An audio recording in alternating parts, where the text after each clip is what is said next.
예전에 그 명지대학교 찬양팀인 사운드 오브 명지가 우리 교회에 한번 온 적이 있어요. 2번인가 왔는데 처음 왔을 때 그 불렀던 찬송 중에 나는 죽고 주는 살고 그 찬송을 불렀어요. 기억나세요?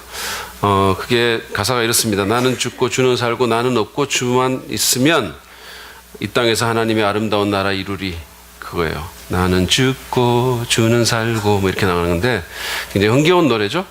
근데 그 가사는 정말 내 옛자가 죽어야 주님이 드러나고 그러면 하나님의 나라가 하나님의 다스리심이 우리 가운데 임할 거라는 그런 의미입니다. 근데 그 노래 가사는 하나님의 통치에 대해서 또 그 다스림을 받는 우리 삶에 대해서 중요한 그런 내용을 담고 있는 좋은 나라 가사죠. 근데 그 노래가 우리 삶의 사실이기 위해서는 그것보다 앞서서 다른 노래가 필요합니다. 그것은 바로 예수님의 죽으심에 대한 노래예요. 예수님의 죽으심이 없다면 우리는 하나님 나라에 들어가지 못합니다. 경험할 수도 없습니다. 그리고 그렇다면 우리 옛자를 죽일 아무런 이유도 없고 그럴 만한 힘도 공급받지 못합니다. 그래서 하나님 나라를 위해서 내가 죽기 전에 나를 위해서 예수님이 죽어야 일이 시작이 되는 거예요. 그래서 저는 오늘 우리 설교 제목을 그 최인혁 씨 그 아까 사운드 오브 명지가 불렀던 노래 나는 죽고 주가 살고라는 그 노래 제목을 패러디를 해서 주는 죽고 나는 살고로 이렇게 바꿔봤습니다. 이 설교 제목이 시사하는 것처럼 오늘은 예수님의 죽음에 대한 설교를 좀 하려고 합니다. 특별히 그분의 십자가 죽음에 대해서 생각하려고 해요. 알다시피 예수님의 십자가 죽음은 그 기독교의 아주 중심에 있는 그런 진리입니다.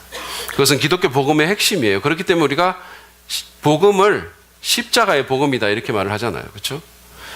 만약에 우리가 십자가의 죽음을 얘기하지 않는다면 그것은 더 이상 기독교가 아닙니다. 아무리 교회당 건물이 훌륭하고 뭐 찬양대가 아무리 멋진 찬양을 부르고 아무리 우리가 무슨 좋은 일을 많이 한다 하더라도 아무리 거룩한 모양으로 모여서 이렇게 뭐 예배를 드리는 모습을 짓는다 하더라도 만약에 십자가의 죽음에 대해서 말하지 않고 그 죽음을 우리가 믿지 않는다면 그것은 교회가 아닙니다. 그래서 사도신경은 예수님의 십자가 죽으심에 대한 그 믿음을 그 신앙 고백을 분명히 하고 있어요. 본디오 빌라도에게 고난을 받아 십자가에 못 박혀 죽으시고 그랬죠. 더 정확하게 말을 하자면 나는 우리 주 예수 그리스도가 본디오 빌라도 치하에서 고난을 받아 십자가에 못 박혀 죽었음을 믿습니다 라는 고백이에요. 여러분은 이 사실을 믿으십니까? 만약에 이걸 믿지 않는다면 여러분 아직은 기독교인이 아니에요. 뭐 한상을 보고 방언을 하고 모태부터 교회를 다니고 무슨 11조를 내고 뭐 세례 침례 다 받아도 만약에 예수 그리스도의 십자가 죽으심을 믿지 않는다면 거기에 대한 분명한 믿음이 없다면 아직은 기독교인이 아니에요.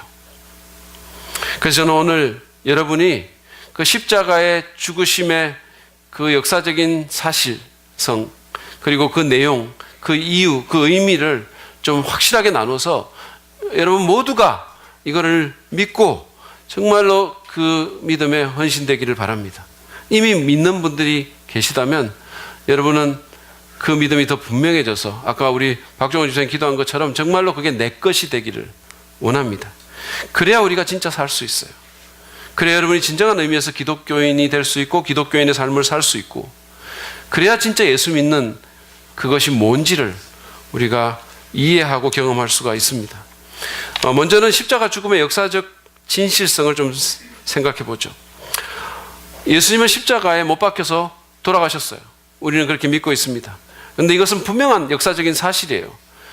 예수님의 그 생애를 기록한 것을 우리가 복음서라고 얘기를 하고 그 복음서가 마태, 마가, 누가, 요한 네 복음서가 있는데 이 네 복음서는 예수님의 십자가 죽음에 대해서 굉장한 비중을 두고 기록하고 있어요. 여러분 고대 문서 가운데 이 복음서는요 가장 문헌적인 신빙성이 높은 문서입니다. 과거에 이제 여러분 알다시피 인쇄술이 없었고 프린트가 이렇게 없었기 때문에 일일이 필사자들이 그 글들을 뺏겨서 썼잖아요. 그걸 사본이라고 그러거든요. 근데 이 사본이 이 복음서의 경우에는 5,000개 이상이 남아 있어요. 근데 다른 고대 문서들은 기껏해야 하나 또는 두 개입니다. 예를 들어서 여러분 잘 아시는 플라톤이라든지 무슨 타키투스의 역사서라든지 이런 것들은 하나 또는 두 개가 남아 있어요. 근데 복음서는 5,000개 이상이 남아 있습니다. 그것뿐만이 아니에요. 이 요한복음을 제외한 나머지 예수님의 전기들은, 복음서는, 새 복음서들은 예수님 돌아가시고 난 후에 20년, 30년대 다 기록이 됐어요. 알렉산더 대왕의 가장 초기 전기가 언제 기록됐냐면 알렉산더 대왕이 죽고 400년이 지나서 기록이 됐어요. 그러니까 비교하면 굉장히 빠른 시간 내에 이 복음서가 기록이 된 겁니다. 그리고 이 복음서는 당시 고대 로마 전역에 퍼져 있던 기독교 공동체에서 이거를 읽었어요. 읽었던 공적인 문서입니다. 수많은 사람들이 이것을 들었어요. 그 듣는 사람들 가운데서는 예수님과 동시대를 살았던 사람들이 굉장히 많이 있었습니다. 예수님이 활동했던, 예수님이 죽었던 것을 듣고 봤던 사람들이에요. 그러니까 이 내용들이 만약에 다르다면, 사실과 다르다면, 틀리다면 그것을 확인할 수 있는 그런 루트들이 굉장히 많았었어요.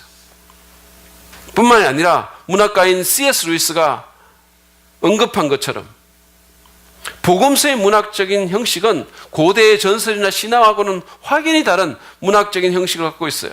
이 사람은 평생 동안 그걸 연구했던 사람이에요.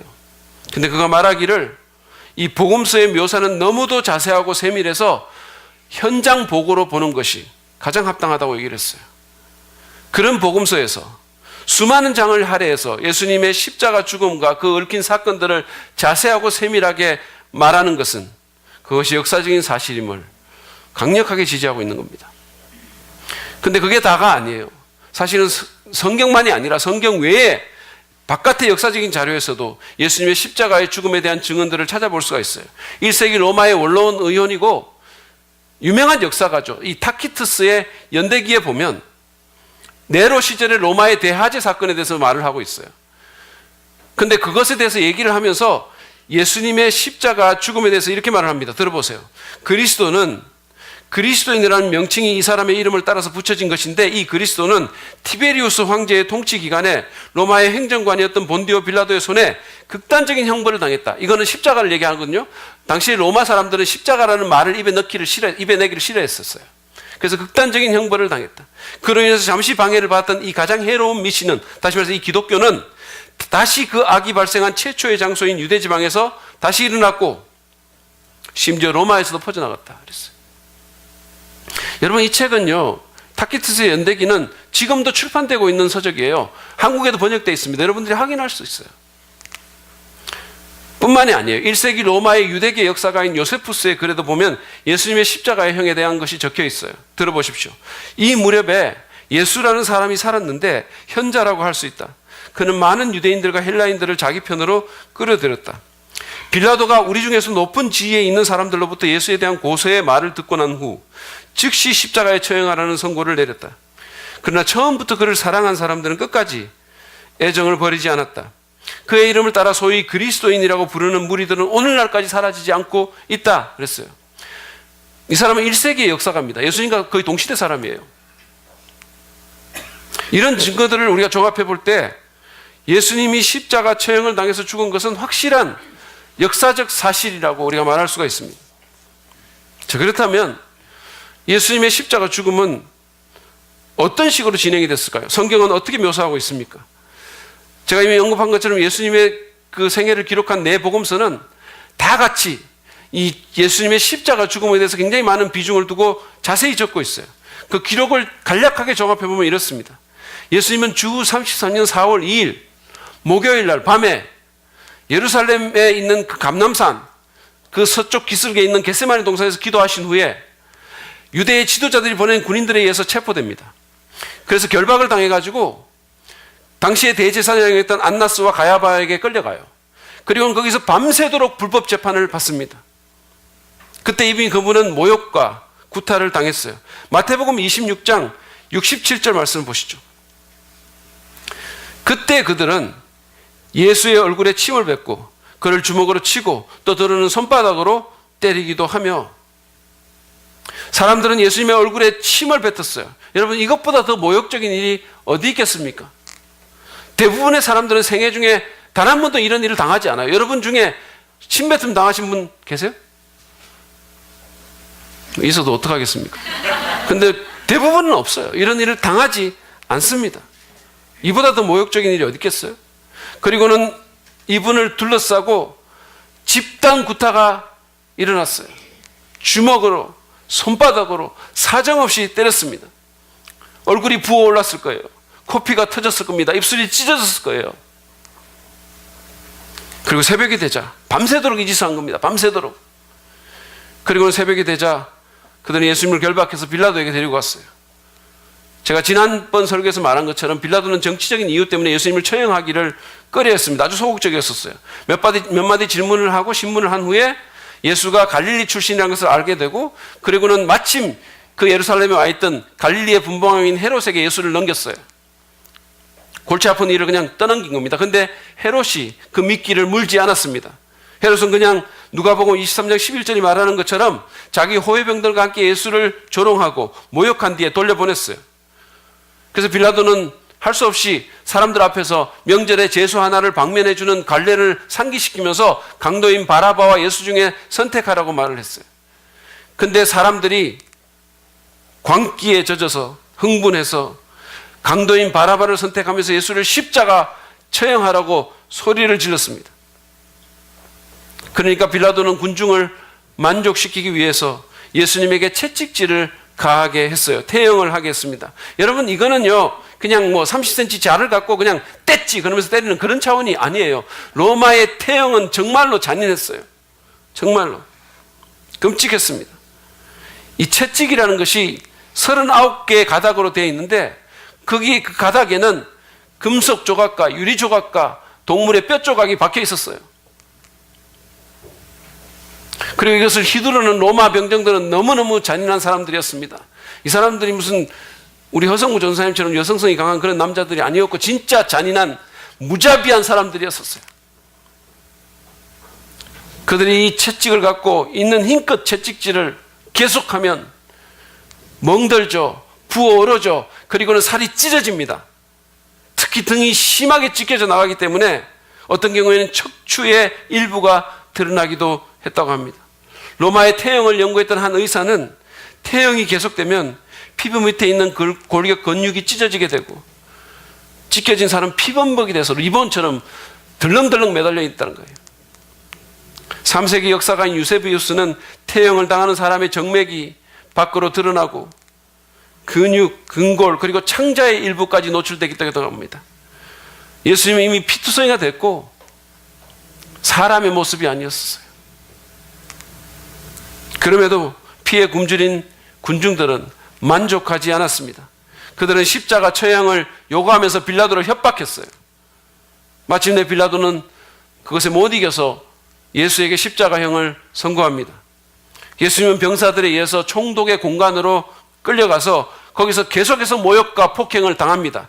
마태복음 27장 27절은 총독의 모든 병사가 거기에 직결했다라고 말을 하고 있어요. 그들은 피로 범벅이 된 예수님의 옷을 그냥 벗겼어요. 여러분, 사람들 앞에서 옷이 벗겨지는, 속살이 드러나는 그 치욕을 상상할 수 있겠습니까? 예수님에게 인권이라는 게 없는 거예요, 지금. 그리고는 너덜너덜해진 리봉처럼 매달려서 완전히 피투성이가 된 그 예수님의 몸에다가 무겁고 거친 진홍색 망토를 걸쳤어요. 진홍같이 붉은 우리의 죄를 덮어쓴 주님을 상징하는 그것처럼 그게 덮였어요. 그리고 로마의 병사들은 가시 면류관을 예수님의 이마에다가 씌웠습니다. 날카롭고 예리하고 단단한 가시에 의해서 예수님의 이마가 찢어지고 그리고는 그 피가 형편없이 부어오른 예수님의 얼굴을 타고 흘러내렸습니다. 근데 그들의 만행이 이것으로 그치지 않았어요. 마태복음 27장 29절부터 30절입니다. 보시죠. 가시로 면류관을 엮어 그의 머리에 씌우고 그의 오른손에 갈대를 들게 하였다. 그리고 그분 앞에 무릎을 꿇고 유대인의 왕 만세라고 말하면서 그를 희롱하였다. 또 그들은 그에게 침을 뱉고 갈대를 빼앗아서 머리를 쳤다. 이 총독 공간에 모인 온 총독의 군인들이 집단으로 예수님을 희롱한 겁니다. 그리고는 갈대로 머리를 막 때리는 거예요. 그런 다음에 그들은 그 진홍색 망토를 벗기고 예수님 옷을 도로 입혀가지고 그분을 끌고 나갔어요. 예수님은 약 50kg의 나무 십자가를 지고 예루살렘 시내를 거쳐서 골고다 언덕까지 800m 행진을 시작합니다. 보통 때 같으면, 그냥 정상적인 상황 같으면 건강한 남자가 그래도 감당할 수 있는, 좀 힘들긴 하지만 감당할 수 있는 행진이에요. 근데 예수님은 지금 밤새도록 재판받고 폭행당하고 로마의 태형을 받고, 그래서 이미 지칠 대로 지친 상태였습니다. 과다출혈에 저혈량성 쇼크를 당했던 예수님이 이 무게를 이길 수 없어가지고 거기에 짓눌렸고 넘어졌고, 그러니까 보다 못한 로마 병정이, 잔인하기로 짝이 없고 무자비한 로마 병정이 거기 지나가던 순례객 하나를 불러가지고 그 사람을 억지로 예수님의 십자가를 지고 가게 했어요. 북아프리카 구레나라는 곳에서 온 시몬이라는 사람인데, 나중에 보면 이 사람의 그 가족이 전부 예수 믿게 됩니다. 그리고 그 아들이 초대교회에서 굉장히 중요한 역할을 감당하게 돼요. 어쨌든 드디어 골고다에 도달합니다. 해골의 장소라는 뜻이에요. 해골처럼 생긴 예루살렘 교회의 언덕입니다. 그래서 높은 곳에 매달아서 모든 사람에게 교훈을 주려고 하는 거죠. 거기 골고다 언덕에, 라틴어로는 칼바리라고 그러죠. 갈보리입니다. 해골이에요. 거기에 예수님을 십자가에 못 박았습니다. 십자가에 달리기 전에 일종의 마취제인 그 쓸개탄 포도주를 예수님에게 맛보게 했는데, 예수님이 맛을 보시고는 그것을 드시지 않았다고 했습니다. 우리를 위한 고통을 맨정신으로 끝까지 감당하기 위해서 그것을 들이키지 않으셨어요. 그러면 십자가 처형은 어떻게 이루어졌을까요? 먼저는 사람을 십자가에 눕힙니다. 그리고 약 18cm 정도 되는 대못을 여기다가 박아요. 이 손목에다가. 여기 중추신경이 지나가는 바로 여기다가 박습니다. 그래서 그 신경을 완전히 파괴시켜버려요. 그 고통이 사람이 감당하기 불가능한 고통이에요. 그 고통이 이 신경이, 척골신경을 펜치로 이렇게 잡아가지고 완전히 집어 털어가지고 뭉개는 고통이라고 얘기를 하는데, 여러분 이게 여기 툭 치면 지릿한 거 있잖아요. 그 신경 있죠. 그거를 펜치로 잡아가지고 완전히 잡아 뭉개가지고 비트는 거예요. 사람이 감당하기 힘든 고통을 줍니다. 그리고 못을 박아가지고 제수를 달아서 십자가를 들어 올려요. 그리고는 복숭아뼈 바로 아래에 못을 박습니다. 거기도 신경이 지나가는 곳인데, 못 박을 때와 같이, 손에 못 박을 때와 같은 고통을 받습니다. 예수님은 그렇게 십자가에 달리셨어요. 그 십자가에 달리면 팔이 15cm가 늘어나고, 그리고는 어깨가 탈골됩니다. 그분은 팔레스타인의 땡볕 아래 3시간을 그렇게 매달려 계시면서 엄청난 호흡곤란과 근육경련과 죽을 것 같은 갈증으로 사투를 벌이고 계셨어요. 이게 달리면 횡격막이 누르기 때문에 질식할 것 같으니까 호흡을 조금이라도 내쉬기 위해서 몸을 올리면 발에 박힌 못이 점점 더 깊게 찌르고 들어가는 거예요. 그리고는 피 묻은 등이 찢어져 가지고 거의 척추가 드러나는 그 등이 거친 나뭇결에 계속해서 부딪히기 때문에 그 고통을 이루 말로 다 할 수가 없다는 거예요. 사정없이 긁히는 거예요. 그 와중에도 대제사장과 유대의 지도자들은 계속해서 조롱하고 모욕합니다. 그런데 정오 때부터 하늘이 금게 변하면서 무서운 어둠이 오후 3시까지 계속됐어요. 이것은 하나님의 외면을 상징합니다. 예수님은 육체적인 고통뿐만 아니라 하나님으로부터 외면당하는, 아버지로부터 단절되는 그야말로 지옥의 고통을 겪으셨어요. 육체적인 고통도 견디기가 어려웠지만 이 영적인 고통에 비할 바가 못됐습니다. 그래서 예수님께서는 아람어로 엘리 엘리 라마 사박다니, 나의 하나님 나의 하나님 어찌하여 나를 버리시나이까, 그렇게 크게 부르짖었어요. 그리고는 그분의 사명을 완수한 것과 자신의 영혼을 아버지께 맡기는 기도를 하고 운명하셨습니다. 4월 3일 금요일 오후 3시 십자가에 매달린 지 6시간 만에 돌아가셨어요.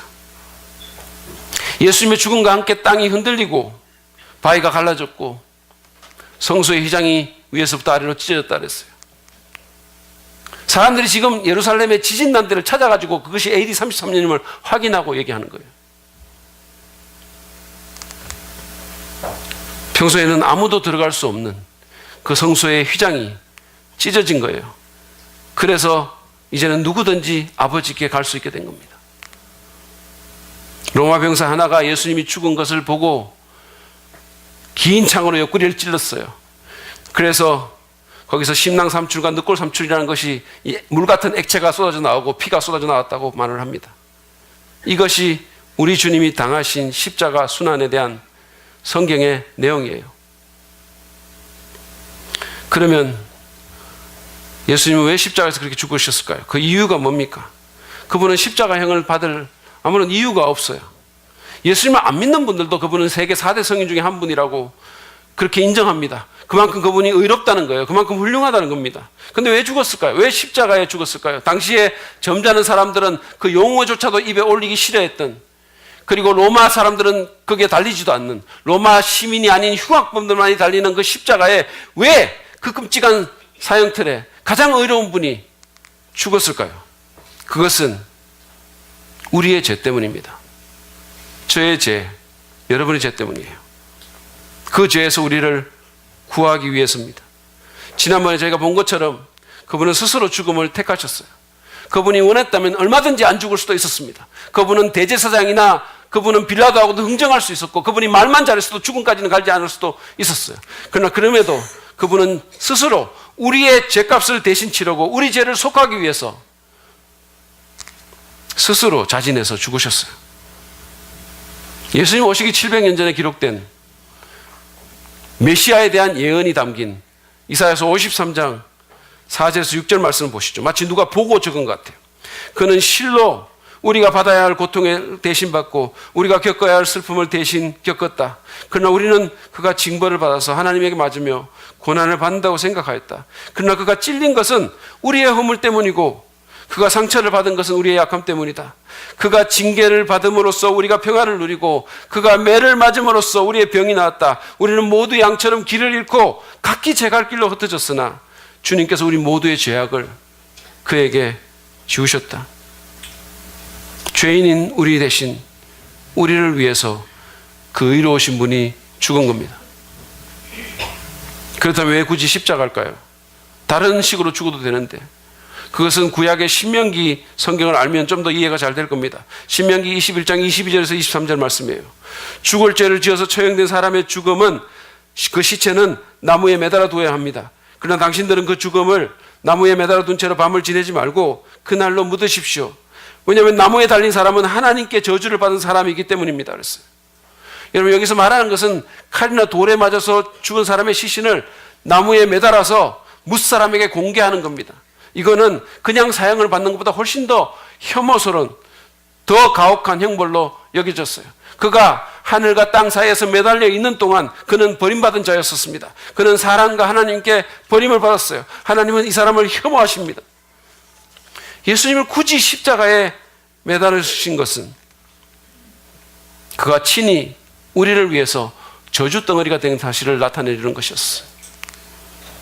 우리가 받을 모든 저주와 혐오와 비난과 소외를 감당하시기 위해서 그분이 십자가 그 나무에 달린 겁니다. 여러분이 보시다시피 예수님이 십자가에 달리신 이후에 그분은 끊임없이 순환과 조롱을 끊임없이 조롱과 모욕을 당하셨어요. 끊임없이. 사람들의 비웃음거리가 됐습니다. 침뱉음을 당하고 옷이 찢겨지고 맨살이 드러나고. 근데 더 심각한 것은 하나님께서도 그리스도를 거절하셨다는 거예요. 그분을 저주하셨습니다. 예수야, 너를 저주하노라. 나는 네가 혐오스럽다. 네가 덮어선 그 죄가 너무 싫다. 여러분, 이것이 예수님께 얼마나 큰 고통이 있을지 짐작하실 수 있겠습니까? 그 의로우신 분이 온갖 더럽고 끔찍한 죄를 뒤집어쓰고, 그 죄들이 사실은 우리가 때로는 같은 죄인인 우리가 어떤 죄들은 눈에 보기도 괴로운 그 죄들을 그분이 뒤집어쓰고, 그리고는 영원전부터 사랑하고 사랑을 나누던 그 아버지로부터 버림받는 저주와 혐오의 대상이 되는 그 고통을 여러분 짐작할 수 있겠습니까? 그분은 하나님께 버림받는 문자 그대로의 지옥을 경험하신 거예요. 그래서 그분은 벌벌 떠셨고 말도 못할 만큼 괴로워하셨어요. 너무도 애타는 심정으로 정말로 영혼을 쥐어짜주면서 울부짖었던 겁니다. 나의 하나님, 나의 하나님, 어찌하여 나를 버리시나이까? 왜 이렇게까지 하셨을까요? 우리를 위해서입니다. 우리의 죄값을 치르고 우리의 저주를 받고 우리를 살리기 위해서였어요. 그러면 이 십자가 죽음의 의미가 뭡니까? 한번 정리해 보죠. 먼저 십자가는 우리의 죄가 얼마나 중한가를 보여줍니다. 오늘날 사람들은 죄를 너무도 하찮게 여겨요. 그리스도인들도 예외가 아닙니다. 거짓말 해놓고 남을 상하게 만들어 놓고 다양한 방법으로 그렇게 하죠. 때로는 교묘한 방법으로, 때로는 아주 직접적인 방법으로, 그리고 엄난한 죄를 짓고 온갖 죄악을 짓고, 그리고는 그래서 뭐라고 얘기를 하는 거예요. 여러분, 그래서 뭐라는 것은 우리 허성구 전도사님에게 김철구 전도사님이 밥 먹었냐? 라면 먹을까? 그랬을 때 밥 먹었어요. 그러면 그래서 뭐라고 한대요. 그럴 때 쓰는 말이래요. 근데 사람들이 죄를 짓고 그런 말을 하는 거예요. So what? 그래서 뭐? 그러나 십자가는 죄를 그렇게 사소한 것으로 취급할 수 없음을 분명히 보여줍니다. 생각해 보십시오. 우리의 죄가 하나님께 얼마나 심각했으면 하나님의 아들이 이렇게까지 끔찍한 형벌을 당해야 했을까요? 우리의 탐욕과 질투와 교만과 위선과 악행과 분노가 얼마나 끔찍했으면 하나님이 자기 아들에게 이렇게까지 해야 했을까요? 존 스타트는 이렇게 말했습니다. 우리가 진실된 마음으로 그리스도의 십자가를 바라보면서 우리 자신에 대해서 부끄러움을 느끼지 않기란 불가능하다. 예수님의 매달리신 십자가를 바라보니까 우리 죄가 너무 중요한 것을 알게 됐다는 거예요. 왜냐하면 그것 때문에 그분이 달리셨으니까. 우리가 수시로 하는 거짓말 때문에, 우리가 수시로 내뿜는 분노 때문에, 우리가 수시로 가지는 그 탐욕 때문에 그분이 거기에 매달렸다는 거예요. 여러분 기억하십시오. 죄는 끔찍한 겁니다. 그것은 심각한 거예요. 우리는 죄를 가볍게 여겨서는 안 됩니다. 우리의 정욕과 이기심과 거짓과 나태와 교만과 탐심, 이런 것들 별것 아닌 것으로 여겨서는 안 됩니다. 하나님의 아들이 바로 그 죄 때문에 십자가에서 형언할 수 없는 고난을 받고 죽으셨습니다. 그러므로 우리는 죄를 미워하고 죄를 고백하고 회개하고 죄와 싸워야 합니다. 십자가의 의미가 뭘까요? 그것은 또한 우리를 위한 구원의 길이 열렸음을 선포합니다. 우리를 위한 구원의 길이 열렸음을 선포합니다. 여러분, 이 세상에서 그렇고 하나님 나라에서 그렇고 동일한 원리가 하나 있는데, 여러 가지가 있죠. 그중에 하나가 있는데 그게 뭐냐 하면 죄에는 대가가 있다는 거예요. 물론 이 세상에서 요리조리 빠져나갈 수는 있겠죠. 그렇지만 여러분, 그런 상황이라 할지라도 대가는 없지 않아요. 왜냐하면 죄책감이 있으니까, 발 뻗고 못 자니까, 불안하니까, 두려우니까. 죄에는 대가가 있어요. 그 누구보다 거룩하고 공의로우신 하나님은 죄를 용납하지 못하십니다. 그래서 로마서 6장 23절이 말하는 것처럼 죄의 삭은 사망인 거예요. 죽음인 거예요. 그것은 단순히 육체적인 죽음이 아니라 영원한 죽음이고 영적인 죽음입니다. 그 말은 내가 영원히 소멸된다는 뜻이 아니고 하나님으로부터 영원히 분리돼서 죽음보다 못한 삶을 영원히 사는 형벌을 겪어야 된다는 뜻이에요. 그게 우리의 운명이었습니다.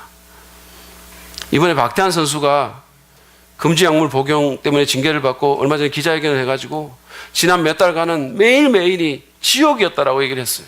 얼마나 힘들었을까요? 이해가 가죠. 근데 여러분, 우리가 죄로 인해서 겪어야 할 그 지옥은 박태환이 말하는 그런 지옥이 아닙니다.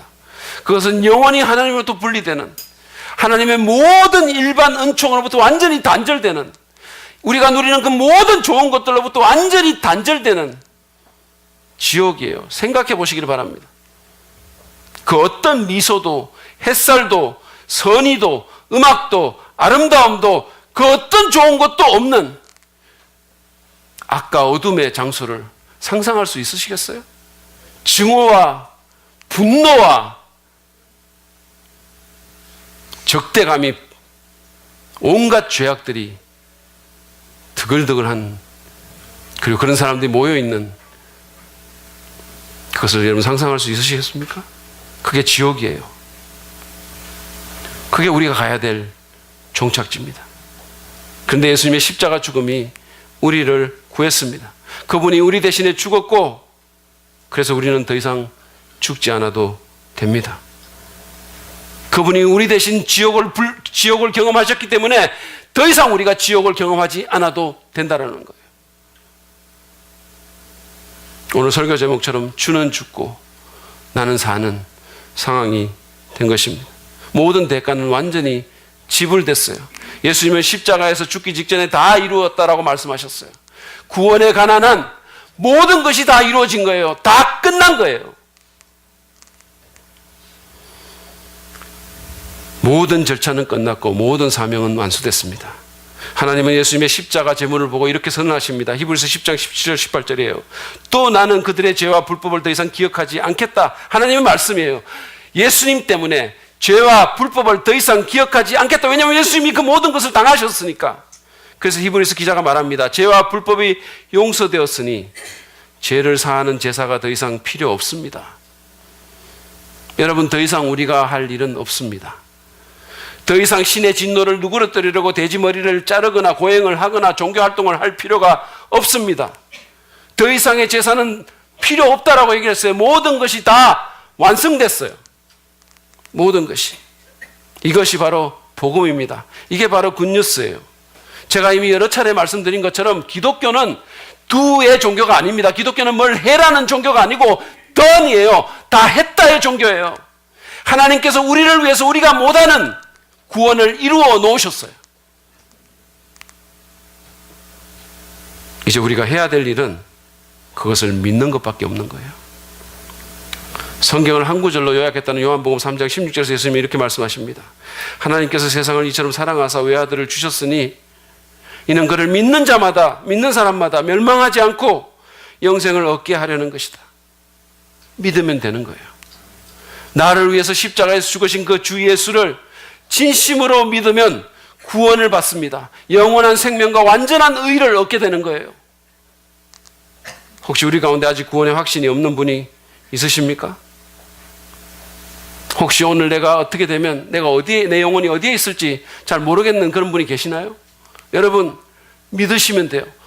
우리를 위해서 십자가에서 죽으신 예수 그리스도를 믿으시면 됩니다. 여러분, 예수 믿는다고 하는 것은요, 내가 무슨 열심히 뭐를 해보려고 해서 하나님의 호의를 따내려고 하거나 아니면 내 원하는 것이 자꾸 이루어지도록 열심히 뭘 하는 게 아니라 하나님께서 나를 위해 하신 일을 그냥 받아들이면 되는 거예요. 그게 믿는 거예요.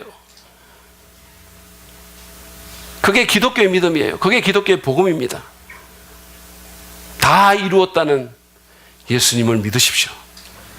그건 진짜 문자 그대로 다 이룬 거예요. 마지막으로 십자가의 의미를 하나 더 보겠습니다. 십자가는 하나님의 사랑이 얼마나 놀라운가를 우리에게 나타내 줍니다. 여러분, 누가 나를 사랑하는가를 뭘로 압니까? 말로 알아요? 그렇지 않죠? 그 사람이 나를 위해서 뭐를 해주는가를 보면 그 사람의 사랑을 내가 알 수 있어요. 얼마나 희생하는가를 보면 알 수 있어요. 저는 우리 아버지가 저를 사랑하는 줄 알아요. 제 아버지가. 추호의 의심도 없어요. 말 때문만이 아닙니다. 저는 우리 아버지가 제게 사랑한다고 말하는 것을, 그런 걸 기억할 수가 없어요. 아들아, 사랑한다. 아빠, 저도 사랑해요. 뭐 이렇게 말해본 적이 없어요. 만약에 그런다면 정말 둘 다 어색해서 죽어버릴 것 같아요. 내 생각에. 그런 적이 없어요. 그럼에도 불구하고 저는 우리 아버지가 저를 사랑하는 줄 알아요. 왜냐하면 저를 위해서 희생하셨기 때문이에요.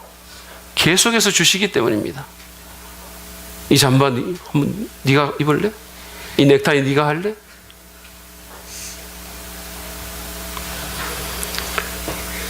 예수님, 하나님은 우리를 위해서 자기 아들을 희생하셨어요.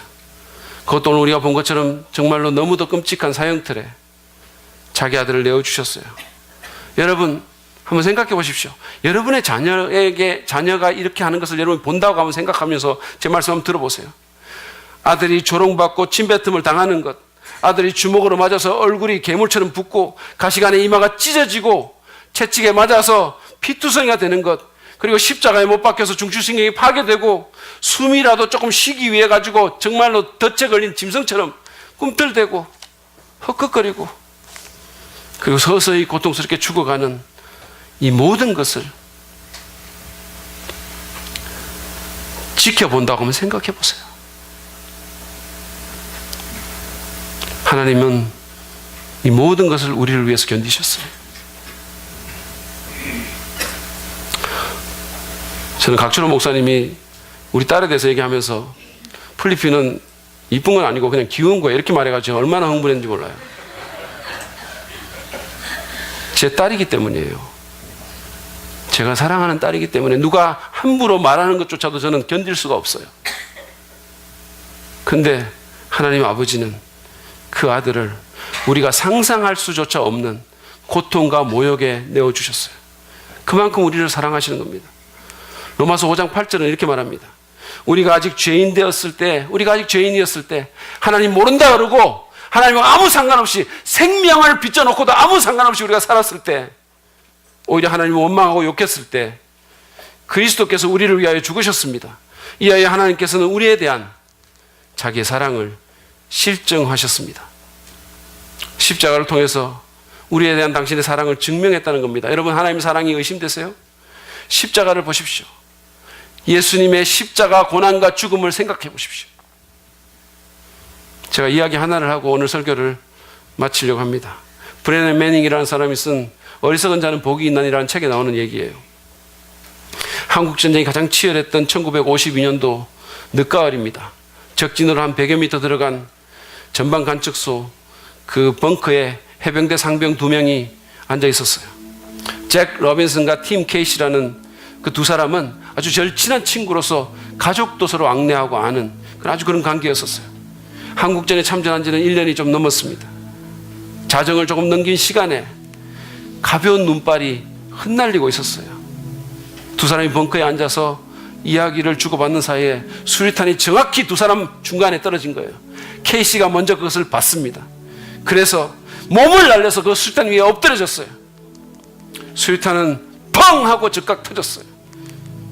그리고 케이시의 복부로 그 폭발이 흡수됐습니다. 케이시는 친구인 잭 로빈슨에게 눈을 한번 찡긋하고는 그 자리에서 죽었어요. 전사했습니다.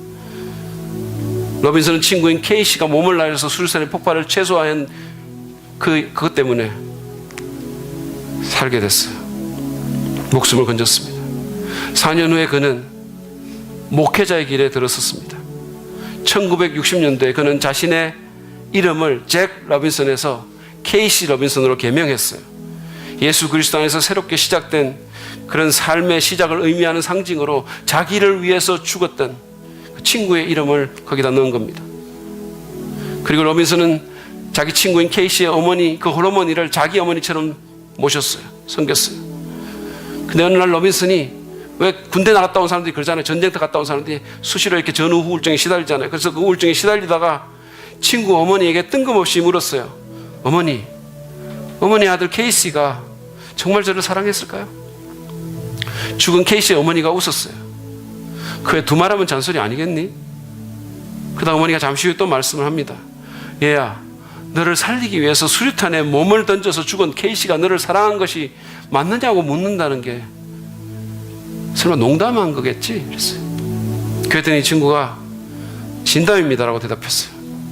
그 어머니의 얼굴이 굳어지고 눈빛에 노기가 서렸습니다. 그리고는 말합니다. 어른을 놀리면 못 써! 놀리는 게 아닙니다, 어머니. 케이시의 어머니가 믿어지지 않는다는 듯이 로빈슨을 쳐다봤어요. 그리고는 마침내 분노가 폭발했습니다. 이분은 점잖은 여성이고 지금 나이가 많아가지고 기력이 떨어져서 큰 소리를 말하지도 못하는 분인데, 그날 그녀가 벌떡 일어나서 버럭 소리를 질렀어요. 이런 제기랄! 내 아들 팀 케이시가 너를 위해서 죽었는데 그 이상으로 뭘 더 해줄 수 있단 말이냐? 팀이 너를 위해서 그 이상 뭘 더 해줄 수 있단 말이냐? 사랑하는 여러분, 예수님은 우리를 위해서 십자가에서 말로 표현할 수 없는 고통을 받고 죽으셨어요. 하나님의 사랑이 의심스러우세요? 주님이 정말로 나를 사랑하는지 잘 모르겠습니까? 여러분, 십자가를 생각하십시오. 그분이 나를 위해서 죽었는데 그 이상으로 더 뭐를 해줄 수 있겠습니까? 하나님이 우리에게 말씀하시는 거예요. 내 아들이 너를 위해서 죽었는데 그 이상 뭘 더 해줄 수 있단 말이냐? 그것보다 더 사랑할 수 있는 게 뭐가 있단 말이냐? 그렇습니다. 하나님의 아들이 나를 위해서 죽으실 만큼 사랑하셨다면 내가 뭘 더 그분의 사랑과 능력을 의심할 수 있겠습니까? 그것보다 어떻게 더 사랑하겠어요? 십자가를 바라봅시다. 십자가의 희생과 사랑을 받아들입시다. 십자가의 능력과 구원을 믿읍시다. 거기에 살 길이 있는 거예요. 그분이 죽으셨기 때문에 우리가 사는 겁니다. 그것을 믿으시기를 바랍니다. 그 믿음이 우리를 살려주고 그 믿음으로 우리가 사랑하고 용서하고 섬기고 드리고 세상을 이길 수가 있는 것입니다. 오늘 그 십자가의 그 사랑이 여러분 모두에게 깊이 침잠되기를, 그래서 여러분 것이 되기를 간절히 축복합니다.